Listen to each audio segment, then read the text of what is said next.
Hello, hello, hello. Delia here. Thanks for clicking on. All right, so one of the questions that I get pretty frequently is how does energy heal or change things? So everybody has an experience, an example of how it is when you're around somebody who's kind of depressed and you come in a perfectly good mood and then after you're with them for a little bit, you're bummed out. You may also be irritated. And this is an example of how a resonance works. So you come together with somebody and you start to match their frequency, their energy. And their energy is lower than yours. You're matching them, then you start to have those kinds of thoughts and feelings as well. So, and this is really common, especially for people who are untrained and unacknowledged psychics, which is everybody. Bodies naturally have many more capacities than the Time Warner version of who we are and what we're capable of. I mean, the whole thing about five senses, Plato came up with that and recanted it later. And now, if you look it up, I've looked it up on Google before, and there are 92 senses. So that includes things like sense of direction and sense of balance. We have all kinds of senses. Our bodies are really extraordinary um, sensory devices, kind of like tricorders in the original Star Trek, and have capacities to read the environment, and not just the environment you can see, but the planetary environment, the physical world, energetically. So another example of people with untrained or unacknowledged psychic capacities, especially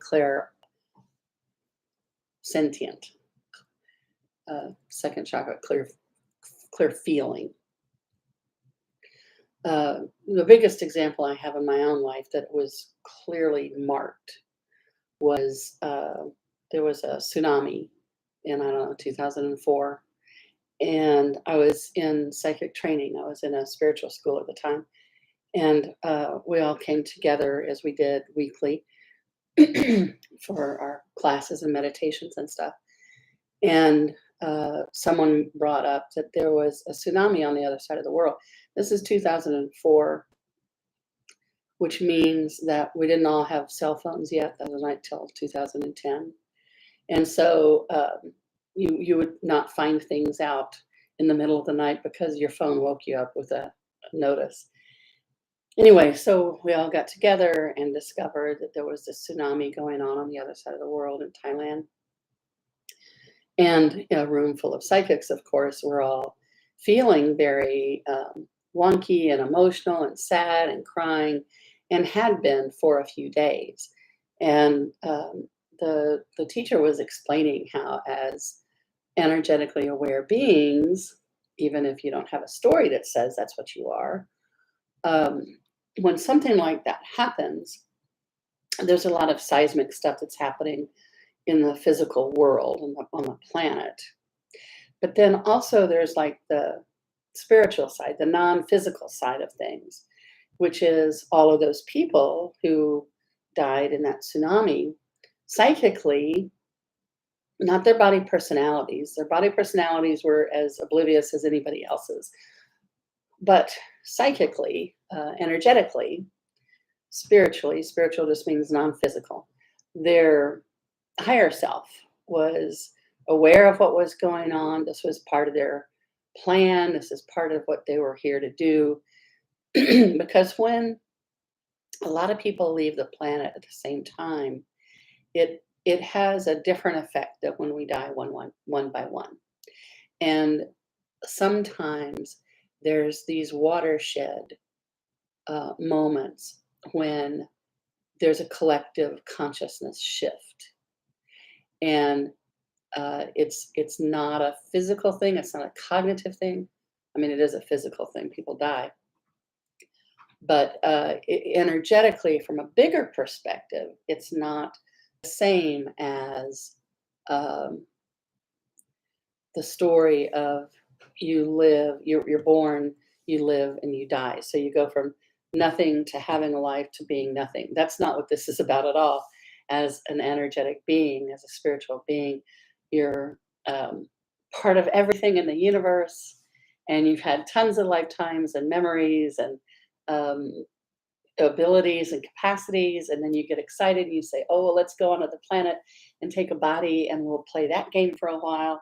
And then you come in and you have your life and you have your adventures, and then at the end you graduate and go back home. It's a completely different experience than nothing, being alive in a body, nothing.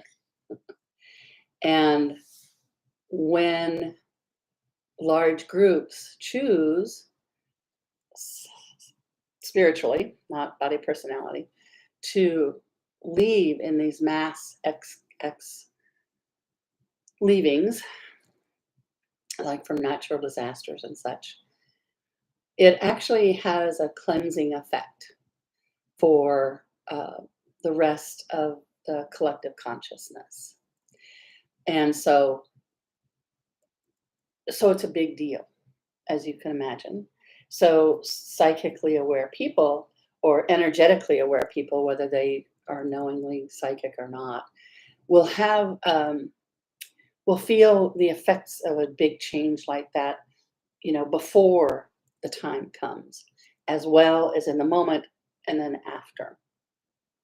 So there's a period, a window of time when the effects are happening on the collective consciousness or collective unconsciousness or the human psychic collective, the planetary collective, however you want to think of it. Because what happens in the physical world is innately sits in the fabric of what happens in the energetic world. So when so that's part of it.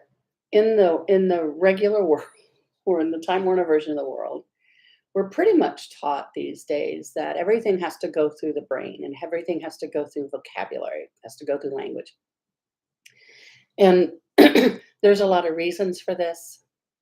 Part of it is the way the educational system has um, evolved, let's say, it's changed over time.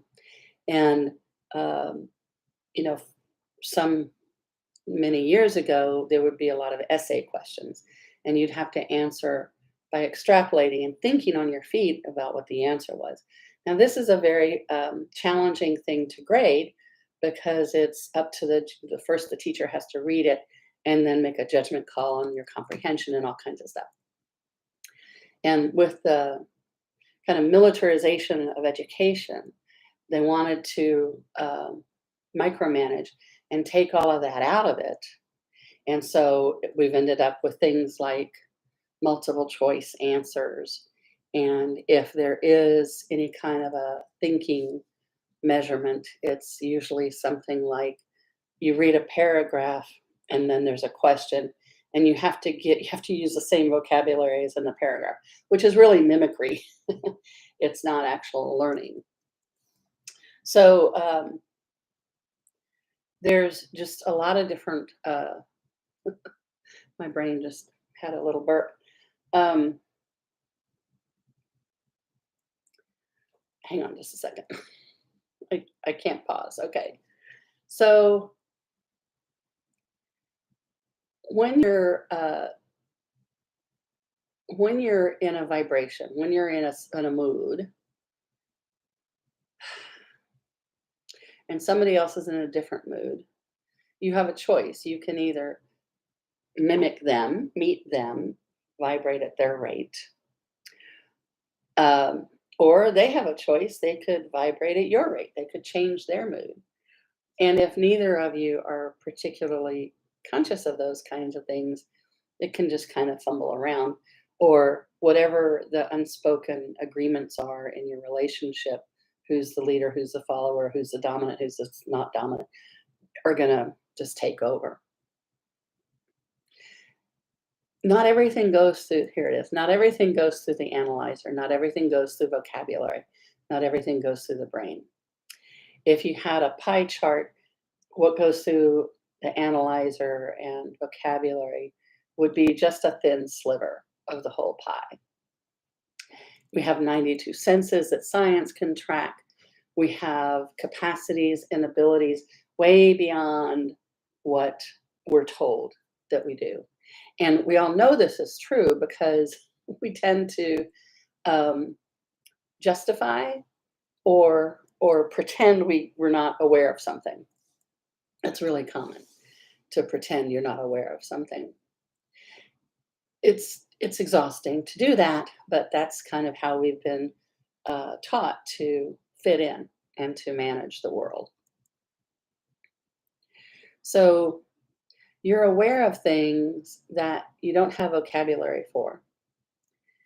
And your system, which is more than just your analyzer, and even more than just your body, is operating with information flows and comprehensions that don't go through the brain.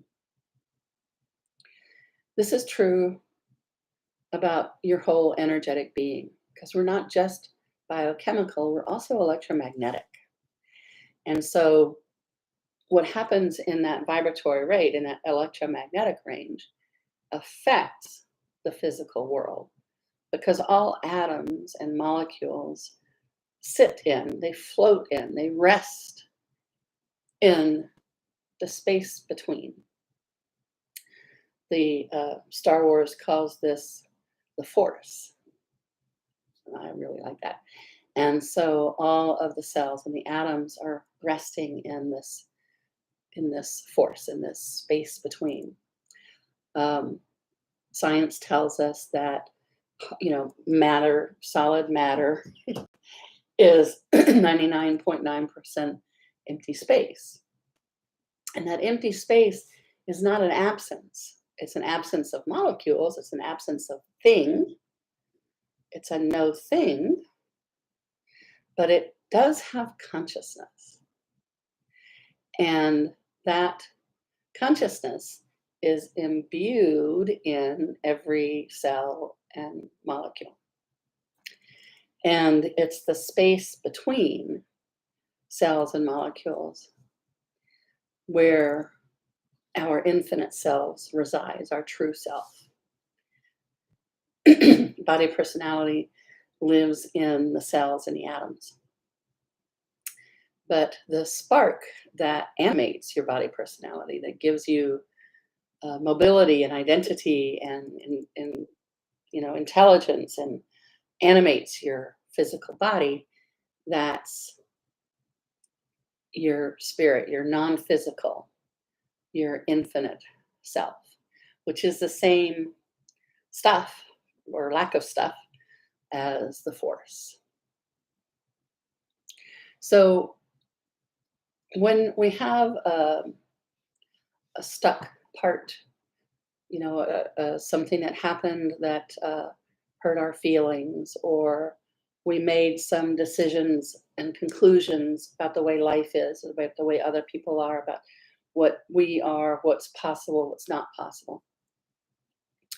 Those are like energetic clumps, let's say. And in psychology, you have to talk through a clump. And there's a lot of clumps that you can't talk through.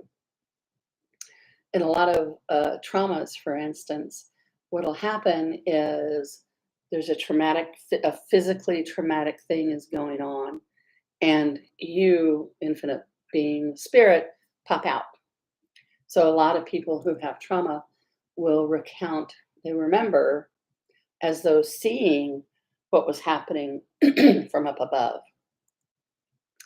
And so the body holds all of those sensations, conclusions, decisions, and clumps. And then when, but you, the entity, you, the spirit, are not there. And so when it comes to the talking part, it's disjointed and awkward because you were not really present. Your body has all this stuff, but you weren't there for it in a kind of a way. And so what's much more effective, well, I mean, don't get me wrong, talking about things and discovering what happened to us is really important. I'm not saying that it's not important, but to release it, that's not the only thing that happens.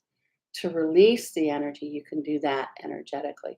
You can unknot things, you can dissolve things, you can melt hardnesses energetically. And that's what we do with the clearing. So we have a couple of different tools for this. We use creating and destroying roses, which is an image thing, but even if you don't see imagery, you can just imagine, create, destroy, create, destroy, create, destroy, create, destroy. And the other is the clearing.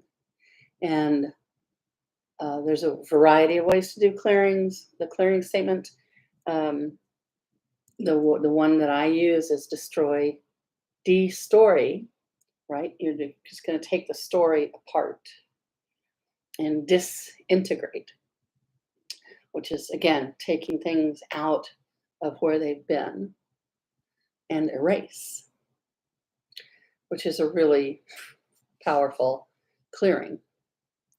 So you have sort of the cognitive thing. That's one approach.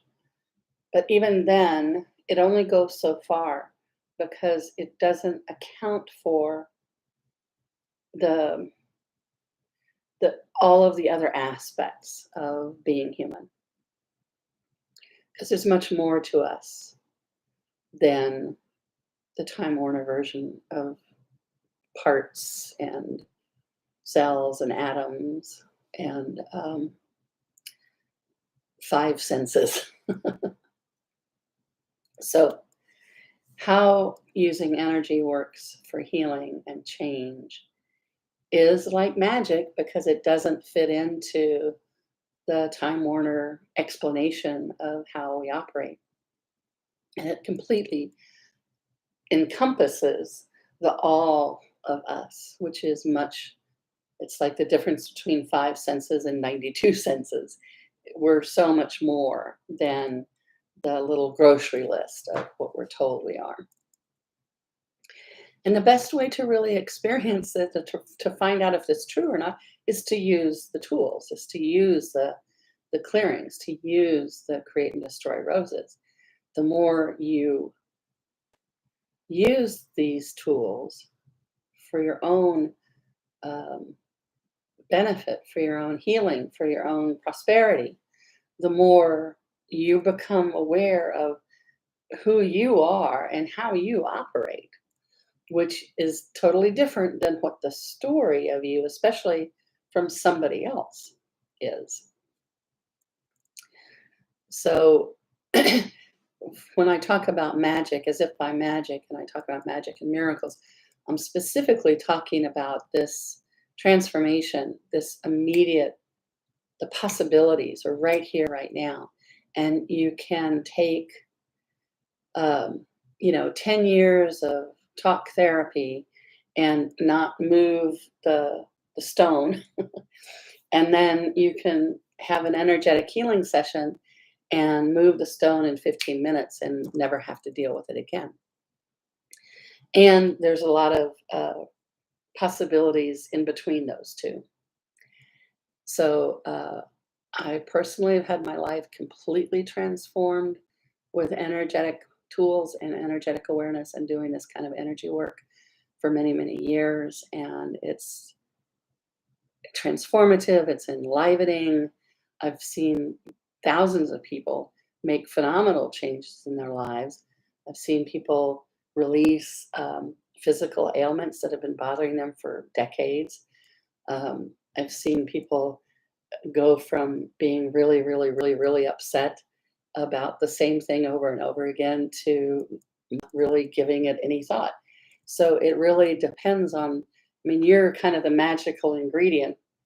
It's your what you come to the game with, what you intend, how, how much do you use the tools? You're a magical ingredient in all of this, and what you want to um, make actualize, make real in your life has a big part of it.